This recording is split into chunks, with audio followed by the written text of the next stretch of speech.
Alrighty, how's it going, Mets and overall baseball fans? Thank you guys all so much for chiming in for the latest offseason live stream here on WardyNYM, breaking down a quote-unquote free agent frenzy. Even though there isn't anything too hectic happening tonight, we do know that the tender deadline has transpired with some really interesting players out there now available in free agency. So, guys, today we're going to be breaking down all the nitty-gritty about the Mets with their latest news and rumors, starting with the tender deadline itself. We'll get into a little bit on Steve Cohen, Hal Steinbrenner, that whole situation as well.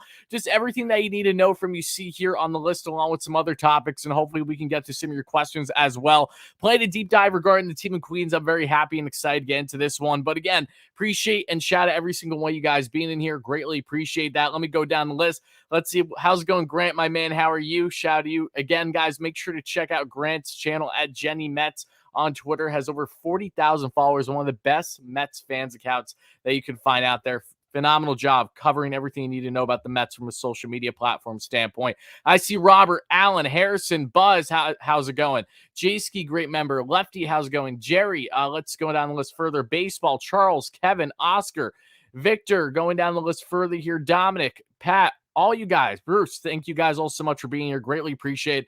Going to have north of 300 viewers in here before we know it. So make sure to smash that like and subscribe button as you guys just chime in. Really, really do appreciate. Stan Divide says, did I just get clickbaited? I'm not sure. What do you mean? There's no big moves till after Xmas? Oh, no, you didn't get clickbait. No, I never said that there was going to be any big moves tonight. I'm well aware of that. Today's discussion isn't on big moves that are happening right now. We're strictly talking about all the latest in free agency, the frenzy going on regarding the team in Queens, along with the MLB as a whole. So that's exactly what we're going to get into now, folks. Again, help us also get a 20K subs for our next short-term goal on the channel. We're just over 1,000 away. We're going to be doing a massive giveaway on the channel once we get to 20K, so make sure to hit those buttons. Make sure to check out previous content after watching the live show. And, of course, I have to let you guys know that today's show is brought to you by BetOnline. BetOnline is your number one source for all your sports betting needs, so make sure you head over to betonline.ag using promo code Bleav, BLEAV. That way you get a 50% off welcome bonus. BetOnline, it's where the games begin. And now, folks, let's get into the show. Hope everyone is having a phenomenal night. Thank you guys all so much for being in here again. So, let's just start from the top. You know, a lot of things have been happening with the Mets this offseason. It's crazy. We've already went through thoroughly everything, every step of the way through either the Bleav in Queens podcast on the show, wherever you get your podcast, individual videos that we've been doing basically daily. I feel like I posted at least one thing essentially every single day since the start of the offseason. I was doing the numbers myself, and they were adding up quickly. So a lot of content here already in the month of November, and rightfully so with the Mets. Expect to be very active. They have a lot of key internal free agents that they need to address, along with addressing some external free agents, and that is led by someone like Kodai Senga, who will take up a good amount of the discussion here tonight, I'm sure. I don't know how long the live show is going to go on for, but I definitely want to get into Kodai along with some other players, everyone that the Mets are currently connected to, as you see here on the graphic. But let's start with the top. Let's start with the first report that came out that we saw. What was it? 2 days ago now? Not yesterday. I think it was 2 days ago now, that the MLB is actively investigating, that being in Hal Steinbrenner and Steve Cohen, if there was any collusion going on with Andy Martino's article that came out in the beginning of November. Now, you guys all know how I feel about Andy Martino. Not going to harp on it too much here, but he came out with a piece that basically said that the Mets are pretty much not going to outbid the Yankees in a potential pursuit of Aaron Judge because of the respected, connection that both Steinbrenner, Cohen, what they have with each other. It's a positive relationship. They don't want that to ruin. And now we see that the players union is not happy with this, so they started an investigation. You see already Rob Manfred has come out and stated that he doesn't believe that there was anything going on, nothing nefarious, nothing that was out of the lines of the CBA agreement. So I'm not really concerned overall there. I can understand the thought of collusion. So now you have both Cohen and Steinbrenner having to give up their emails, their texts, all this nonsense. It's just hilarious. Imagine if we're in a world where the Mets get penalized, whether that's fines, whether that's giving up bonus pool money for international free agents, whether that's giving up draft picks if something is caught, by not pursuing the top free agent out there, right? A generational talent in Aaron Judge. Just imagine if that were to happen. Granted, I don't think that is going to happen, which is a good thing. However, just want to make that note there. That's something that we'll wait and see. But Manfred, of course, backed by the owners. That is how he's getting his money. I think that this is going to come out smoothly for the Mets. And the Mets and the Yankees aren't the only teams being investigated for this right now. The same thing goes that we see there for the Astros with Jim Crane for his original comments regarding Justin Verlander looking for a potential Max Scherzer-esque contract of 3 years north of $130 million. So the Mets and the Yanks aren't the only teams being investigated right now. Astros are too, but that one's pretty much brushed under the rug right away because the headline, the title was really emphasizing Judge with the Yanks and the Mets. It is what it is. I don't really think there's anything more that needs to be expanded on from that front. Also want to ask you guys on the live show, how are the visuals looking? How is my voice sounding? I know I sound like a schmuck as is, but how's everything looking? Make sure to let me know on the live show. Make sure to let me know in the comments down below your overall takeaways from tonight's show, especially for people watching on replay, covering all the topics that you see listed here throughout this one. But now let's get into, on the Mets front, their latest moves. Now, we've discussed them at length, everything that's reported on the daily. We saw there the first move that happened today, one of two moves for the Mets when it comes to acquiring players, not relieving players, not cutting, not getting rid of them, is that being an Elizer Hernandez and Jeff Brigham, two right-handed pitchers from the Miami Marlins organization. Mets give up a single A prospect, a right-handed pitcher who throws upwards of 100 on the gun, however, struggles mightily with his control, was not high in the Mets prospect rankings farm whatsoever. So a win-win trade for both, for the Marlins, who cut these two guys, DFA'd them earlier this week to make roster room for the Tuesday Rule 5 draft. That deadline that happened around 6 p.m. Eastern time. So they had to make some roster moves. So that way you see the Marlins are happy. They at least get a prospect for giving up two guys that weren't going to be on the roster. And for the Mets, they bring in two arms. And again, Hernandez is more of a project, if you will, a guy that can be a swing man, has potential for the Mets. Should he get right? Should his spin rate be fixed? That was an issue for him last year with his fastball, along with getting that control down. If Jeremy Hefner can get him right the same way that Hef has gone so many guys so right, especially when it comes to commanding the zone, getting the control down, then the Mets may have something there for a guy that's going to give you back end of rotation depth, AAA depth. Most importantly, I don't expect him to eat a lot of innings for the Mets next year, but again, injuries inevitably happen, so we'll see what happens on that front. But Jeff Brigham is a big one for me. I know you guys probably saw the video that came out earlier today, me covering this more in depth, but to just expand a little bit further, Jeff Brigham, I do like this acquisition for the Mets. That's why I did a sole video on it in itself, because Brigham had, just under a 3.5-year reign, 24 innings for the Marlins this last year. He famously gave up that home run that we saw, Scooter and the big man, when Alonso hit that nuke a couple of years ago. Famous call by Gary Cohen. However, Brigham is now on the Mets side, so he won't have to worry about Alonso hitting 450 feet and nukes off of him. So Brigham, I like that pickup. Fastball slider guy. Both himself and Hernandez alike, their biggest strikeout pitch is their slider. Just comes down to commanding the zone, more so with Hernandez than it is with Brigham. I'm curious to see what type of role, if at all, he'll have for the Mets bullpen, as he'll be looking to crack it as soon as this upcoming season. But give me 1 second, guys. I'm going to just get some water in here. Continue. Let me know your thoughts on the live show. Greatly appreciate it.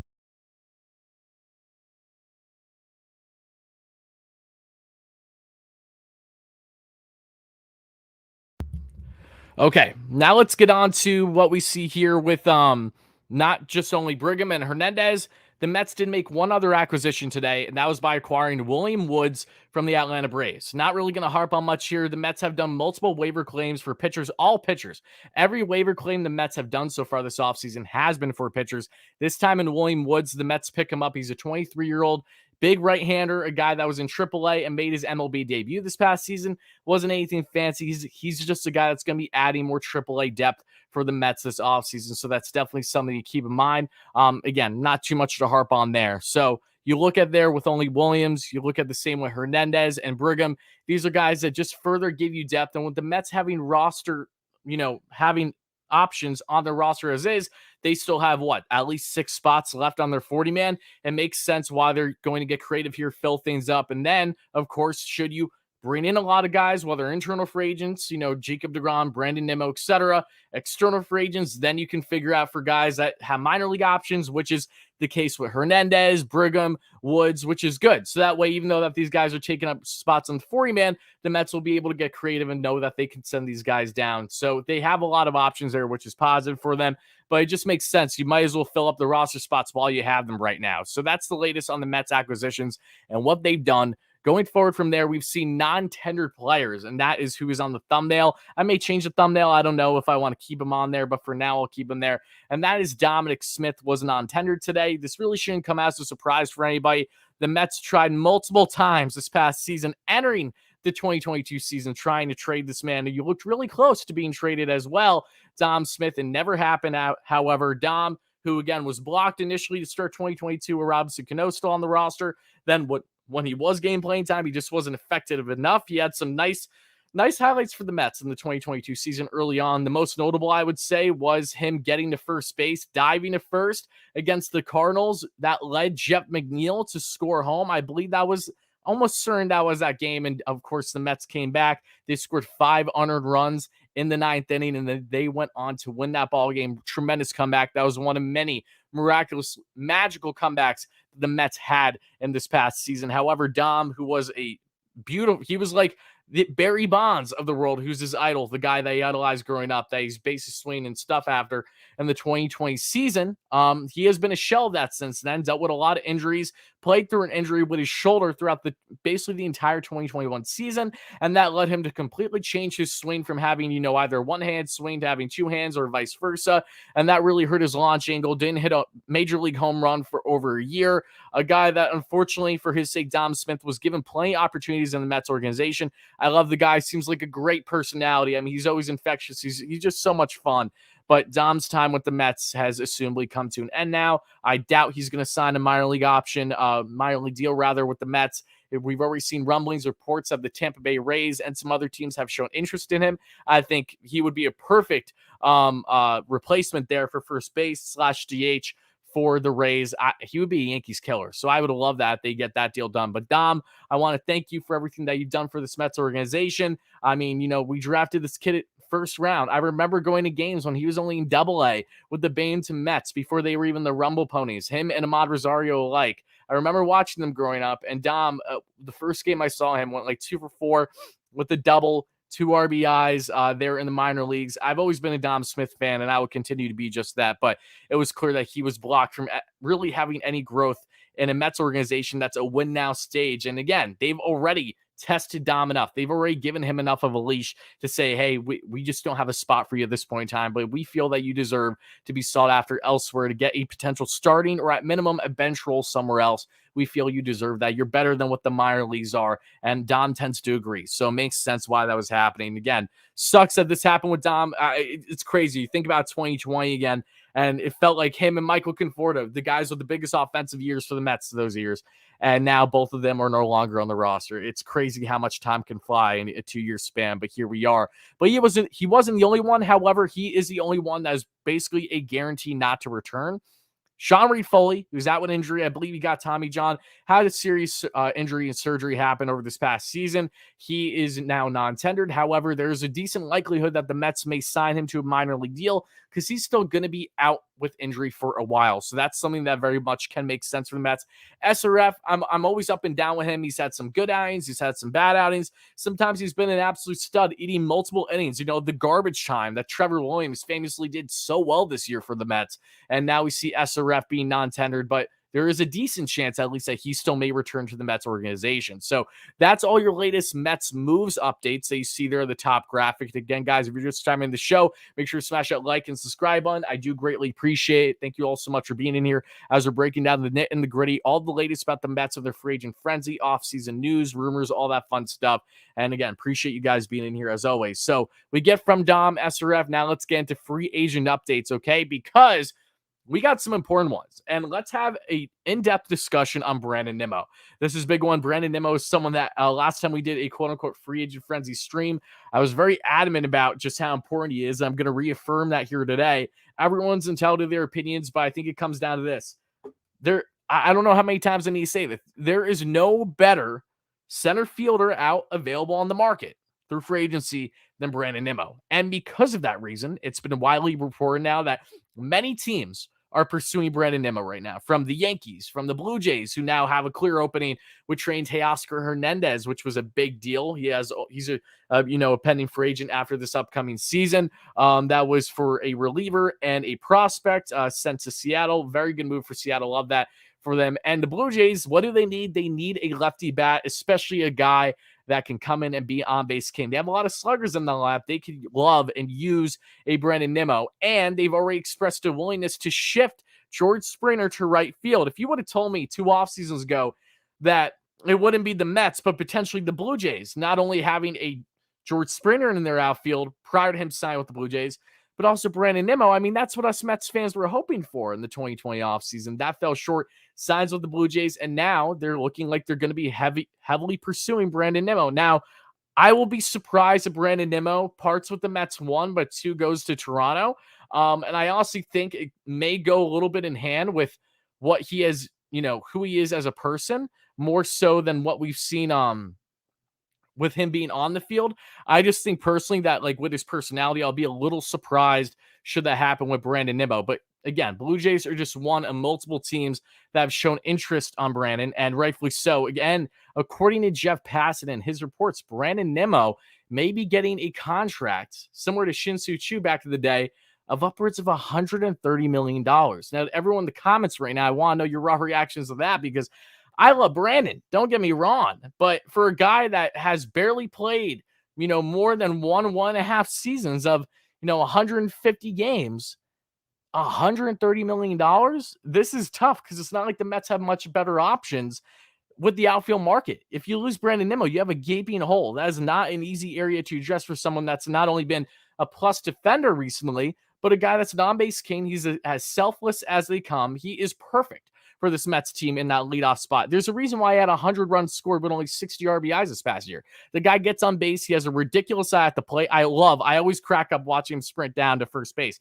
He's so much more valuable than I think a lot of people realize for Brandon Nimmo. But similar to Jacob deGrom, right? These guys that most Mets fans and their mothers could agree they want back on the roster, but you're concerned with these big contracts, especially for Nimmo, who could be getting north of a 6 or even 7-year deal, hopefully no more than 6. It's not about their talent, it's about their durability. And that's the big bugaboo here with Brandon Nimmo, right? Especially let's say hypothetically, 6 years, 130 million. That's a lot of dough. And I know the Mets can afford it, but do they want to go down that route? I know they're prioritizing him. That's been widely reported as well. But the Mets are in a tough situation because they're just one of multiple teams that are now pursuing Brandon Nimmo, who's easily the top center fielder out there on the market. I mean, you see teams willingly. There's been an open willingness that there are teams outside the Blue Jays that are willing to shift their center fielder to the corner to make room for Brandon Nimmo, because that's how much they would love him on their squad. I mean, the Rockies have shown interest. Of course, Nimmo grew up a Rockies fan, being the only guy in the MLB, feels like, from Wyoming, so naturally that makes sense. But this is a tricky situation for the Mets. Nimmo is someone who I feel is vital for the Mets to make sure that they bring back in return, because anyone that you try to replace him out there in the free agent market is not nearly what Brandon Nimmo is right now. Or if you try to bring in a corner outfielder and then you put Starling Marte to center, Marte's amazing. We know that. But my concern with Marte in center is there's a reason why you didn't play him one game in center this past year. He's not getting any younger. He's going to be more injury prone. I just think that's a recipe for disaster, personally, for a guy already in his mid-30s and is already now accustomed to playing the corner versus center. I mean, injuries are inevitable, and then Marte goes down, then you're in big trouble. But guys, give me 1 second. I'll be right back. I just have to go blow my nose out real quick because I'm a little stuffy. As you can see, I'm a little under the weather. I apologize. Just give me 1 second. I'll be right back, guys. Love you all to death.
All right, are we focused? All right, cool.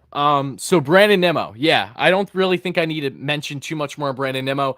Just fact of the matter is he's someone that the Mets definitely want to bring back. However, it's going to be maybe a little bit easier said than done because of the fact that again, the entire league wants this guy, and rightfully so. So I pray Brandon comes back, but we will wait and see how that plays out. It could be something that drags out for a little bit, and that would be very much so understandable. So going on from Brandon Nimmo, let's get into a guy that is on the thumbnail today, and Kodai Senga. Kodai Senga is an absolute stud. We talked about him already in a live stream in our latest Bleav in Queens podcast that came out a couple days ago. Make sure to check it out.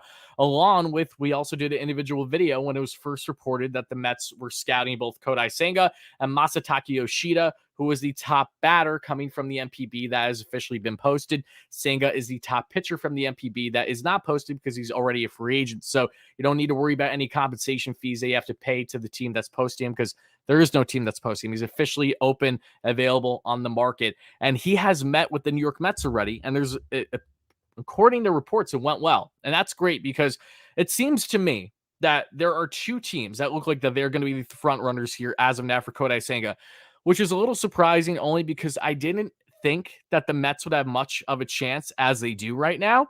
And shame on me for thinking that way. But from last week to this week now, you guys are saying Jansen is close to a deal with San Francisco. Yeah, I saw a report that he's been discussing a 2-year deal with them. Makes sense. He goes back to the NL West. Yeah, that makes sense. But nothing more to harp on than that when it comes to Jansen. But going back to Kodai, he's someone that, again, wants to be in a big market, wants to be with a team that's competing for a championship as soon as 2023. Mets check off those boxes. So they already had their meeting, went well. Was his first time in New York when he went to meet with the Mets. He's already met as well with the Giants and with the Padres. The Padres meeting went well too. And for me, it comes down to two things. I think if the Mets land Senga, it is going to mean that Chris Bassitt's not coming back and Taijuan Walker isn't coming back.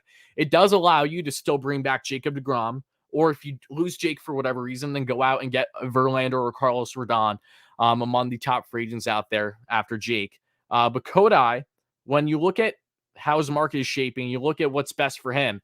If he wants to go to a big market team that's competing right now, again, Mets fill that void, absolutely. Mets, if they get Kodai, wouldn't be surprising if they say give the best offer. That's what Steve Cohen can do. This is a guy that, again, is touching 100 on the gun, even though it's in the MPB. So a little inflated there. I'm not sure exactly how it would transition to the MLB level. Had a sub-2 ERA this past year. The MPB has a nasty forkball. He's phenomenal. The only difficulty when it comes to him is he has dealt with some issues with his walk rate, but Jeremy Hefner can probably get him right the same way they got Adam Ottavino right this past year. I mean, tremendously. And Ottavino will get to shortly too. But Kodai, San Diego Padres, what's so appealing about potentially going to San Diego? It's a couple things. It is Yu Darvish. He has a great connection, friendship with Yu Darvish reportedly, not just because they're Japanese, but long time, going back to their connections over in Japan. And he's former teammates with Nick Martinez and Robert Suarez, the two relievers who just signed new deals with the Padres this offseason after signing 1-year deals to enter the MLB with the Padres entering 2022 because they came from the same team that Kodai was on in the MPB. So already there's 3 players that have strong connections with Kodai Senga. It makes perfect sense in the world for him to go to San Diego.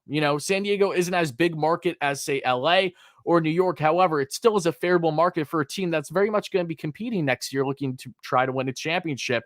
They had a somewhat surprising run this year, but they're a team that's very much going to go back at it. Tatis, as long as he's healthy, once he comes off of his suspension, is going to be huge. Who knows what's going to happen with San Diego? So he, in my mind, makes almost the most sense. However, if the Mets do land Senga, it's going to come down to the big market. Steve Cohen being willing to spend more than anyone else. We've seen reported contracts after speculation of anywhere from 4 years over $60 million, 5 years, $75 million. I don't know exactly what Senga's price point is going to be. However, he is someone that if he can come into this Mets rotation as their number 3 or number 4 at worst, that would be really, really nice for a guy that's only 29. AAV-wise would be a bargain. That's better than Chris Bassitt. Bassitt might be a better pitcher right now, but there's a much higher ceiling with Senga, who's 4 years younger than Bassitt already. So I'm really curious to see how the Kodai Senga sweepstakes, if you will, are going to go down. He's definitely a guy to keep an eye on. If the Mets land him, that'll be a massive, massive acquisition for the rotation and can help build things potentially for a potential Shohei Ohtani pursuit next offseason. Billy Epler has that great rapport. in the MPB. Took a long time scouting for Shohei when he eventually signed him when he was the GM of the LA Angels of Anaheim. Yes, Mike Trout helped, but still the point is that, he already has that experience when it comes to international free agency. And hopefully the Mets can get their best out ability here to try to get something done. And of course, Steve Cohen will naturally be part of those negotiations, maybe even out too, because that's just what they tend to do because they're so involved in this organization. And that's why I love them so much. So Senga, keep an eye on him. Young stud, would love him in this rotation, especially in the scenario where you don't only get him, but you bring back, say, Jake as well. Him, Max, and Senga as your 1, 2, 3. I mean, that being Jake, Max, Senga, that'd be nasty. That really wouldn't. Them 4 and 5, you figure it out. That isn't nearly as much of a worry. Okay, now let's get into Trevor Williams and Seth Lugo. Trevor Williams, I don't want to see go at all. I know that there are people out there that have been harsh on Trevor, but, he's someone that has eaten garbage time and time again for the Mets, has been pretty much phenomenal for the Mets as a lawn reliever, a swing man, whatever they need him to do, he goes out there and he does it, and he does it really, really well. And because of that reason, reports came out today that Trevor Williams' market is looking like it's being evaluated for him as a full-time starter. Same thing to a certain extent can be said with Seth Lugo. They have a lot of suitors. They're going to get overpaid. And for those reasons alone, that's why there's a decent likelihood, if not strong likelihood, that both Trevor Williams and Seth Lugo will be on new teams next year. It's unfortunate. It's going to hurt the Mets bullpen. That's why they need to address things both, by doing some low-level waiver claims, some low-level trades, but also by doing some higher level free agency signings like Andrew Chafin that I really want among some others, or say some things via trade. Maybe get an Alexis Diaz if that's at all possible. If, say, you don't bring back Adam Ottavino. But speaking of Adam Ottavino, he's someone that, like the Mets, they both have mutual interest in a reunion here. Adam, he's getting in his late 30s. We know that, had a phenomenal 2022 campaign with the Mets, and he was the perfect setup guy. He was the perfect bridge to Edwin Diaz this past year. However, because of the market rising, thanks to Edwin Diaz, Rafael Montero, etc., Adam Ottavino very well can be getting between $8 and $10 million per year over, say, a 2-year deal, getting him close to 40. And because of that reason, the Mets are in a sticky situation. They really love Adam. Reports came out. They want to bring him back. We know that. However, his price point, unless maybe there's a scenario where the Mets really do sign him to 2 years upwards of $20 million, or maybe an opt-out after the first year, maybe a type of vesting option based on, the amount of innings that you pitched or something along those lines. Who knows? But one thing to keep in mind with Adam as well is he is a New York native. He did grow up a Mets fan, I Bleav. So could he maybe take a slight pay cut, a little hometown discount to stay with the Mets as their setup guy for at minimum another year? That's possible too. But Adam Ottavino is someone I really want to see back with the Mets. I'm bigger supporter for him than a lot of other people, I feel like. And I know that Adam has had his issues. He's given up those fluky home runs here or there. But overall, Adam Ottavino was your one certainty in the bullpen last year, not named Edwin Diaz. Let's be frank. No one even really came close when it came to being in that setup role. A one-inning guy, maybe stretch him for more than 3 outs, but Adam Ottavino was an absolute stud, and I don't expect ridiculous regression for him next year. Velo might go a little down, but again, not only what you're having with his fastball, the same thing you look at with the slider. The slider ain't going anywhere. That's an absolute frisbee. As long as he's commanding the zone, he's going to do great things. So Adam Ottavino, I would love to see him back with the Mets. So we'll see what happens there. Let's see. We talked about Ottavino, so let's briefly touch on all the Mets free agent targets to this point, folks. You got Trey Turner, Justin Verlander, Carlos Rodon, Kodai Senga, Andrew Heaney, Michael Conforto. If Brandon Nimmo leaves, that's really the only scenario where it would make some sense. And yes, that being a Masataka Yoshida, who I would say is unlikely to land with the Mets personally, because I could see him getting more of a starting role in the corner outfield elsewhere versus the Mets, especially in the scenario where they bring back Brandon Nimmo. Don't really see how there's a fit there, right? So out of all these players, keep in mind, when the Mets show interest in a player, there's a level of interest. There are degrees to that. And I feel like some people forget that when I break these things down, when I do individual videos. Mets are going to be showing interest in a plethora of players because, as you need to do as a proper front office, you need to evaluate options A, B, C, D, all the way to Z, depending on if this guy comes back for the Mets internally. If this guy comes back or if this guy leaves, you need to make sure you have all those options, and that's very key for a Mets team. So just keep in mind, yes, they're showing interest in all these guys, but it doesn't mean that they're going to land all of them. That's impossible. 2, the Mets are only going to land a sliver of all the guys they show interest in. It's the matter of who they want to prioritize the most. And the markets of Jacob deGrom and Brandon Nimmo especially are going to be the biggest factors into all of this. So just keep that stuff in mind, guys, as we go about, the likes of, Trey Turner, who would be amazing, but I would say that's far-fetched. I think I think he's going to the NL East, but I do think he's going to go to the Philadelphia Phillies. I think they're going to do everything they possibly can to land him, give him that open spot at shortstop, and then you go from there. They'll have Bryson Stott in a different position. It makes sense. Verlander is the guy that makes plenty of sense, even though I don't know how to feel about it. I don't love the idea of a Verlander contract like Max is. I think that's too much trust in guys that are both basically 40 at the top of your rotation, be fine over 162. However, Verlander is still a stud, just won the Cy Young. He's someone to keep an eye on, especially if the Mets lose out on Jake. Rodon, Senga, Heaney, Conforto, Yoshida, all these guys.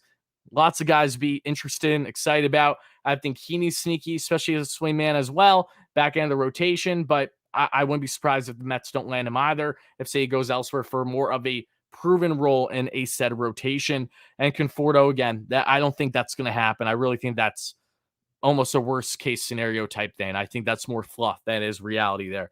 But with that being said, guys, I think that's going to wrap up the live show. I do apologize. I would have went at least another half hour longer, but I'm going to be completely blunt. You could probably tell throughout the stream a little bit. Not feeling too great tonight, and I really wanted to answer your questions. I apologize. Please make sure to drop them in the comments for people on replay, though, but I am going to get out of here. I hope that I'm feeling fine for next time we do live streams or videos that happen on the channel, but I just got to wrap things up. I do apologize, guys. I love you so much, though. Thank you so much for watching. Stay tuned for more great content.